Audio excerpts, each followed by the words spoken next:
మీకు ఇవన్నీ ఎట్లా సాధ్యం అవుతున్నాయి? పలికించెడివాడు రామభద్రుండట నేను పలికిన భవహర మగునట అని.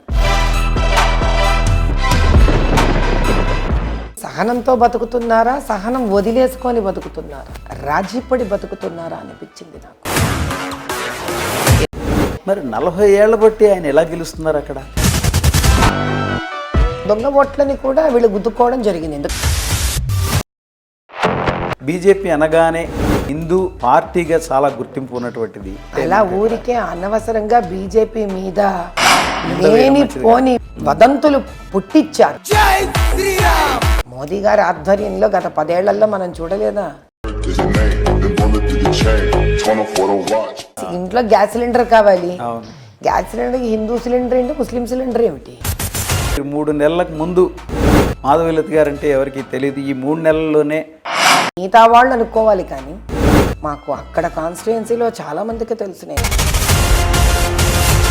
ఆ అమ్మవారి దయ మీ మీద తప్పకుండా ఉంటుంది.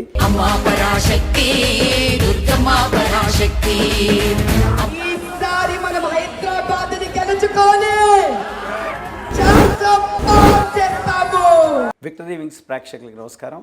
ఈరోజు మనం కొంపల్లె మాధవీలత గారితో రికార్డ్ బ్రేకింగ్లోనే నెంబర్ 1లో ఉన్నారు వారు.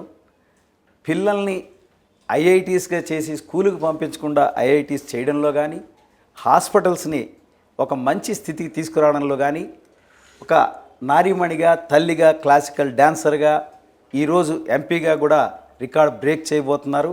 వారితోటి ముఖాముఖి. నమస్కారం అమ్మ. నమస్కారం. నమస్కారం. మీకు ఇవన్నీ ఎట్లా సాధ్యం అవుతున్నాయి? మీరు ఒక విధంగా చైర్మన్ ఆఫ్ ది హాస్పిటల్, పిల్లల్ని చూసుకుంటూ వాళ్ళని స్కూల్కి పంపించకుండా కూడా ఐఐటీస్ చేశారని చెప్పేసి విన్నాను నేను మీ మాటల్లోనే ఒకసారి. ఇప్పుడు ఎంచుకున్నది కూడా ఫస్ట్ మహిళగా హైదరాబాద్ నుంచి ఎంపీగా కంటెస్ట్ చేస్తున్నది కూడా మీరే అని నేను అనుకుంటున్నాను.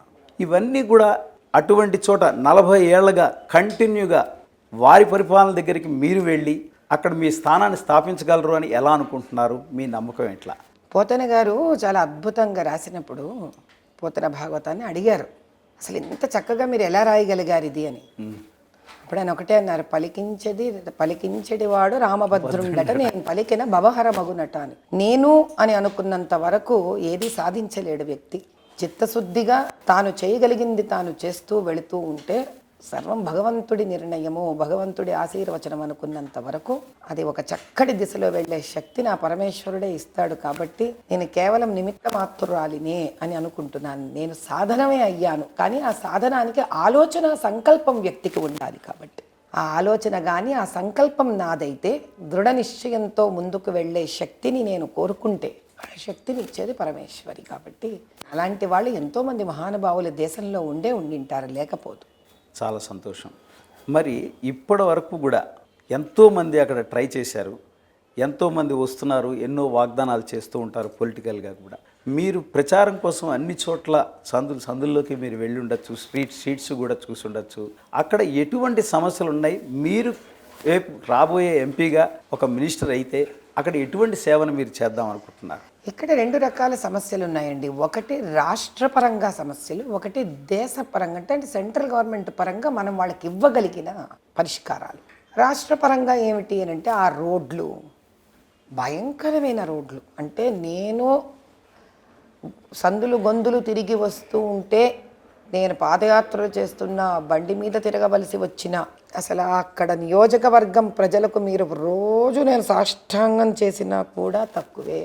ఏం సహనంతో బతుకుతున్నారా, సహనం వదిలేసుకొని బతుకుతున్నారా, రాజీపడి బతుకుతున్నారా అనిపించింది నాకు. భయంకరమైన రోడ్లు. అంటే రోడ్లే లేవు, లేని రోడ్లు మళ్ళీ తవ్వేశారు. తవ్వేసిన తర్వాత పైకి బుడగలుగా జీవితకాలం అంతా పారే డ్రైనేజు. అంటే ఆత్మాభిమానం ఉన్న వ్యక్తులు ఎవరు కూడా మానవ జన్మ ఎత్తితే అలాంటి చోట్ల నివసించడం దుర్లభం అండి. పాపం ఇంకెక్కడికి వెళ్ళలేని పరిస్థితి. కాబట్టి ఆర్థికంగా వెళ్ళగలిగిన వాళ్ళు, ఇబ్బందులు పడ్డ వాళ్ళు వదిలేసి వెళ్ళిపోయారు. వెళ్ళలేని వాళ్ళు పాపం అక్కడ జీవిస్తూ ఉన్నారు. మరి 40 ఏళ్ల బట్టి ఆయన ఎలా గెలుస్తున్నారు అక్కడ? అదేం పెద్ద కష్టమేం కాదు, మనకు తెలిసిందే కదా. బోల్డంత బోగస్ ఓట్లు ఉన్నాయి, దాని తర్వాత దౌర్జన్యం జరుగుతుంది అక్కడ. ఇవన్నీ జరుగుతున్న కొద్దీ మిగతా ఓటర్లలో నిరుత్సాహము నిస్ఫూర్తి ఉండేసరికి వాళ్ళు లేచి వెళ్ళి ఓట్లు వేయకపోవడం. ఒక పక్కన ఇప్పుడు ఇంత దౌర్జన్యం జరుగుతూ దీనికి సమాధానం లేనప్పుడు ఎవడన్నా ఇంటి నుంచి వెళ్ళి ఓటు ఎందుకు వేయాలి అన్న ఒక నిస్ఫూర్తి. వెళ్ళినా కూడా కొన్ని ఓట్లు డిలీట్ అయిపోయి ఉంటాయి వేయాలనుకున్న వాళ్ళు, అలా నిరుత్సాహం. అక్కడికి వెళ్ళిన తర్వాత ఒకే కుటుంబం నుంచి 2-3 చోట్లకు విసిరివేస్తారు పోలింగ్ బూతులకు. సో ఆ పోలింగ్ బూతులు ఎక్కడుందంటే 2-3 కిలోమీటర్లు ఎక్కడో ఉంటుంది. ఇలా దౌర్జన్యం రూపంలో ఓట్లు వేసే వాళ్ళని తగ్గించింది ఒక సెక్షన్ వాళ్ళని అయితే, ఇంకో సెక్షన్లో వాళ్ళు దొంగ ఓట్లని కూడా వీళ్ళు గుద్దుకోవడం జరిగింది. ఎందుకంటే 1992 టైంలో మనకు తెలిసిందే 110% వచ్చింది. ఇప్పుడున్న అసదుద్దీన్ వాళ్ళ నాన్నకి 110% వచ్చింది. 110% రావడం ఏంటండి ఏఎంఐఎంకి? అంటే అది ఓపెన్ ఫ్యాక్ట్ కాదా? ఫేక్ ఓట్లని అన్నింటినీ మీరు ఏమన్నా యాక్షన్ తీసుకుని తీయడానికి ఏమైనా ప్రయత్నాలు చేస్తారా? మనం ఇచ్చేటి మన అర్జీ పెట్టాము వాళ్ళకి, వాళ్ళు ఏదో తీసామని కూడా అన్నారు. సో దాని తాలూకాగా వర్క్ చేస్తున్నాం. మరి అన్ని లక్షల ఓట్లు వాళ్ళు ఏదో చెప్పేస్తారు నోట్తో తీసేసాము అని, ఆ సంగతి కూడా మనం వర్క్ చేస్తున్నాం. మీకు ఓటు వేసేవాళ్ళు కింద లెవెల్లో వాళ్ళు ఉంటారు నార్మల్గా చూసి, మనకు పైకి వచ్చినటువంటి జనం కానీ అది కానీ కన్నా. మరి గ్రాస్ రూట్ లెవెల్లో మీరు ఎవరినైనా ఎక్కువ మందిని కలవడం జరుగుతోందా? అక్కడ మన మలక్పేటలో కానీ అన్ని చోట్లనండి. నేను 7 కాన్స్టిట్యున్సీలో ఈ రోజు కాదు కదా, నేను ఇంచుమించు సంవత్సరం నుంచి అలా సందులు తిరిగి మాట్లాడడం జరుగుతోంది. 8 ఏళ్లుగా నేను నా సోషల్ వర్క్తో నేను వర్క్ చేయడము జరుగుతోంది. నేను పసిమందలతోనూ వర్క్ చేశాను, హైందవులతోనూ వర్క్ చేశాను. నేను 1000కి పైగా మెడికల్ క్యాంపులు చేశాను. నేను 1008 ఫ్రీ నార్మల్ డెలివరీస్ డిక్లేర్ చేశాను. దానిలో గత 10 నెలలుగా వర్క్ చేస్తూనే ఉన్నాం. కాబట్టి ఇదేదో ఈ రోజు చేస్తున్న పని కాదు. ఇంతమందికి నేను తెలుసు అంటే జనాలందరూ ఏమనుకుంటున్నారంటే, మీరు 3 నెలలకు ముందు మాధవీలత గారు అంటే ఎవరికి తెలియదు, ఈ 3 నెలల్లోనే ఈవిడ ఇట్లా రాజకీయాల్లోకి వచ్చారు అని రాజకీయ అంటే మిగతా వాళ్ళు అనుకోవాలి కానీ మాకు అక్కడ కాన్స్టిట్యుయెన్సీలో చాలా మందికి తెలుసు. నేను ఎవరు తెలుసు. మీకు ఇలా అనుకునే వాళ్ళు బయట కాన్స్టిట్యుయెన్సీ వాళ్ళు. మీరు ఎందుకు రావాలనుకున్నారు ఇప్పుడు ఇందులోకి? బయటికి అన్యాయాన్ని ఆపాలన్నా, వేళ్లతో పెకిలించి అవతల పారేయాలన్నా ఎవరో కంకణధారులు అవ్వాలి, ఎవరో కంకణం కట్టుకోవాలి. ఆ కంకణం కట్టుకునే వాళ్ళు నువ్వెందుకు కంకణం కట్టుకున్నావు అంటే ఇంకేం చెప్తారు సమాధానం? నేను కట్టుకోను, మరి 40 ఏళ్లలో ఎవరో కూడా కట్టుకోవాల్సింది కదా, ఇంత ధైర్యంగా వచ్చి నిజాన్ని నిర్భయంగా బయటికి చెప్పడానికి. బీజేపీ అనగానే అదొక హిందూ సంబంధించినటువంటి పార్టీగా చాలా గుర్తింపు ఉన్నటువంటిది. మరి బీజేపీ కంటే అలా ఊరికే అనవసరంగా బీజేపీ మీద లేని పోని వదంతులు పుట్టించారు. అది రాజకీయం. రాజకీయం ఏమిట్రా అంటే చక్కగా పనిచేసే వాళ్ళ మీద ఉన్నవి లేనివన్నీ కలిపి వదంతులు పంచడం రాజకీయం, పెంచడం రాజకీయం. మోదీ గారి ఆధ్వర్యంలో గత 10 ఏళ్లలో మనం చూడలేదా? ఆయన ఏ యోజన చేసినా హిందూ ముస్లిం అని ఆలోచించి చేసినప్పుడు ఇంట్లో గ్యాస్ సిలిండర్ కావాలి, గ్యాస్ సిలిండర్కి హిందూ సిలిండర్ ఏంటి, ముస్లిం సిలిండర్ ఏమిటి, అందరికీ కలిపి ఇచ్చారు. అవునా? బేటీ బచో బేటీ పడా ఉంది. హిందూ బేటీ ముస్లిం బేటీలను ఉండరుగా, ఉండదు కదా. స్వావలంబన్ భారత్ ఉంది, తన స్వయంగా తయారవ్వాలి అనేది భారత్. మరి భారత్లో ఎవరైనా స్వావలంబన్గా ఉండాలని కోరుకుంటాం. ప్రధానమంత్రి అన్న యోజన ఉంది, ధాన్యం వెళుతుంది ఇంటికి.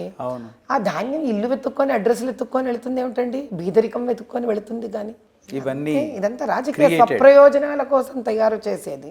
దీనికి లోను కాకూడదని చెప్పాల్సిన బాధ్యత మా లాంటి వాళ్ళకు. మరి మోడీ గారు అనేకమైనటువంటి స్కీములు పెట్టారు పేదవాళ్ళకి, లేని వాళ్ళకి అందరికీ చేరాలని చెప్పేసి. మరి వేరే రాజకీయ పార్టీలన్నీ కూడా అవన్నీ మేము చేస్తున్నట్టుగా వాళ్ళు సృష్టించుకుంటున్నారని కూడా చాలా ఉంటా ఉన్నాము. మరి అలాంటి వాటిని మీరు ఎలా అడ్డుకోగలుగుతున్నారు? ఏం లేదు, నిర్భయంగా బయటకు వచ్చి మాట్లాడడమే. ఇది మోడీ గారు ఇచ్చారు, ఇది మోడీ గారు, ఆయన మొహం చూడండి, ఆయన ఇచ్చిన యోజన చూడండి, ఇది మీ ఇంటికి వచ్చి ఉంటే ఈయన ఇచ్చారు, వేరే ఎవ్వరూ ఇవ్వలేదు మీకు. ఇక్కడ ఇచ్చేవాళ్ళు రేషన్ కార్డు ఉంటే కానీ ఇవ్వరు వీళ్ళు. మీకు 10 ఏళ్ళగా రేషన్ కార్డు ఇవ్వడం జరగదు. కాబట్టి ఇక్కడ వాళ్ళు ఎవ్వరు ఇవ్వలేదు మీకు. మోదీబాయ్ మిమ్మల్ని రేషన్ కార్డు అడగలేదు, మోదీబాయ్ ఇచ్చినవి ఇవన్నీ ఇది వీళ్ళ పేర్లు చెప్పుకొని మీకు ఇస్తున్నారు. లేదా కొన్ని ఇవ్వను కూడా ఇవ్వట్లేదు. నేను వీలైనంత నేను చెప్తున్నాను, కానీ అందరూ ఎలిగెత్తి అలాగే ఇప్పుడు ఓల్డ్ సిటీ అనగానే అక్కడ ఎవరు కరెంటు బిల్లులు కట్టరని, వాటర్ బిల్లులు కట్టరని, ఎవరికి అసలు గవర్నమెంటే లేదని అంటూ ఉంటారు. మరి అలాంటి చోట మీరు కనుక పెడితే అటువంటి దాన్ని ఏమైనా పునరుద్ధరించగలుగుతారా? అంటే ఇవన్నీ ఎలా ఉంటాయంటే, మీకు కరెంటు బిల్లు వాటర్ బిల్లులు కట్టని వాళ్ళు ఎవరు ఉంటారంటే భయంకరమైన దారిద్ర్యంలో బతికే వాళ్ళకి పేదరికంలో బతికే వాళ్ళకి ఏమవుతుంది అని అంటే ఏమి డబ్బులు లేకుండా బతికేవాడికి ఒక రకంగా దాన్ని ఎగరగొట్టాలి అనే ఒక అవసరం మొదలవుతుంది. అవసరం మొదలైనప్పుడు తద్వారా దానికి ప్రోత్సహించే రాజకీయ నాయకులు ఉన్నప్పుడు వాళ్ళు ఏమనుకుంటారంటే 500 600 నాకు ఈసారి మిగిలిపోయింది కదా, అంటే డబ్బు ఉంచుకొని మిగిలిపోవడం కాదు, కట్టే భారం తగ్గింది కదా. కానీ అలా చేయడం వల్ల నా జీవన స్థితి ఇంకా దిగజారిపోతుంది అనుకోడు. ఎందుకు ఆల్రెడీ దిగజారిపోయిన స్థితి వాళ్ళ స్థితిలో ఉంది. వాళ్ళకు మనం కల్పించవలసింది ఏంటంటే నీతులు కాదు, నువ్వు కరెంటు బిల్లు కట్టాలనే నీతులు కాదు. నా ఉద్దేశంలో వాళ్ళకి ఉద్యోగ పరిస్థితులను కల్పించి ఆర్థికంగా వాళ్ళని ఒక చక్కటి స్థానానికి తీసుకొని వస్తే వాళ్ళకు ఒక జీవితంలో ఆత్మాభిమానాన్ని ఇచ్చిన వాళ్ళం అవుతాం. ఒక ఆత్మాభిమానం ఉన్న కుటుంబం ఏది కూడా వాడుకుంటున్న వస్తువుకి గవర్నమెంట్కి నేను ఇవ్వను అనలేదు. కాబట్టి ఒక వ్యక్తికి ఆత్మాభిమానం ఎప్పుడు వస్తుంది అంటే ఆర్థికంగా స్థిరపడి వాళ్ళకు ఒక సమాజంలో ఒక స్థాయిని కల్పించగలిగితే ఆ స్థాయిని కాపాడుకోవడానికి ఇవన్నీ చెయ్యాలి అని తెలుసుకుంటారు. మరి అంత చిన్న చిన్న రోడ్లు అంటున్నారు, ఓల్డ్ సిటీ అంతా మీరు తిరిగి వచ్చారంటున్నారు, అంత డ్రైనేజ్, దాన్ని ఇప్పుడు విస్తరించడం ఎలా కుదురుతుంది అంటారు? ఏది ఇంపాసిబుల్ కాదండి. ఇలా అనుకుంటే ఢిల్లీ అండర్ గ్రౌండ్ మెట్రో వేసి ఉండేదా? కృషితో నాస్తి దుర్భిక్షం. మీకు చాలా పెద్ద ఊహలే ఉన్నాయి. దాన్ని ఓల్డ్ సిటీని ఖచ్చితంగా చేస్తాం. ఏమి కష్టమేం కాదు. చేసే ఉద్దేశం ఉందా లేదా అనేది important. Where there is a will there is a way. మనసుంటే మార్గం ఉంటుంది. అసలు ఉందా లేదా అనేది సమస్య. చాలా అద్భుతమైన విషయాలు చెప్పారు మేడం. తప్పకుండా మీరు చాలా నెంబర్ 1 బ్రేక్ చేయాలని మీరు అన్నిట్లోనూ బ్రేక్ చేస్తూనే వచ్చారు. రికార్డ్ బ్రేక్ అంటే ఇప్పుడు కూడా ఆ అమ్మవారి దయ మీ మీద తప్పకుండా ఉంటుంది. ఆ రాముడి యొక్క కటాక్ష వీక్షణాలతోటి మరలా మీరు మినిస్టర్ అయిన తర్వాత మరలా ఇంకొక ఇంటర్వ్యూకి మీతో వస్తాం. నమస్కారం అండి. Thank you very much. Shrimati Kompella Madhavilatha గారి గెలుపు కోసమై అహర్నిశలు కృషి చేస్తున్న మోడీకా పరివార్ team coordinator Hyderabad parliament constituency Shri Dadigam Rama Sudhakara Sharma గారి అభినందనలతో మీకు ఈ వీడియో నచ్చినట్లయితే లైక్ చేయండి, షేర్ చేయండి, సబ్స్క్రైబ్ చేయండి. చివర్లో గంట కొట్టడం మర్చిపోకండి.